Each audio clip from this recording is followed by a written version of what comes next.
આજ રોજે પરમ પૂજ્ય મોહનદાસજી મહારાજ, ગુરુ શ્રી કરશનરામજી મહારાજના વરદ હસ્તે આશ્રમ માટે નવા નીરનો બોર બનાવેલ. એ નીરનું પ્રથમ નીરના આજે વધામણા થયા.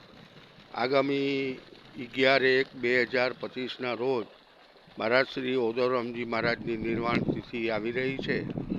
એ તિથિ નિમિત્તે નવો બોર બનાવી ને આજે તારીખ 9/1/2025 એટલે 2 દિવસ પહેલાં આ બોરને આજે ખુલ્લો મૂક્યો આશ્રમ માટે.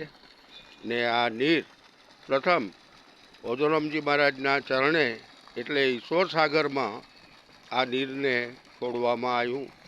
અહીંયા ઈશ્વર સાગરમાં લાખો જીવોના કલ્યાણ અર્થે આ બોરનો વપરાશ ગાયોના ચારા માટે ને ઈશ્વર સાગરના જે લાખો જીવો છે એમને નવું જીવન મળે ને એ જીવો બધાએ રાજી થાય ને આપણા સમાધિના સંતો જે એમના પગ ઈશ્વર સાગર એમના પગ પખાડી રહ્યું છે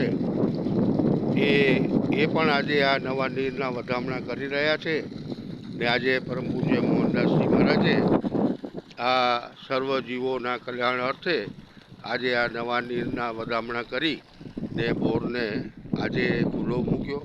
અત્યારે પૂજન કરીને બોરનું પૂજન કરીને ઈશ્વર સાગર મધ્યે પણ પૂજન થયું ને એ પૂજનથી નવા નીરને આજે વધાવવામાં આવે.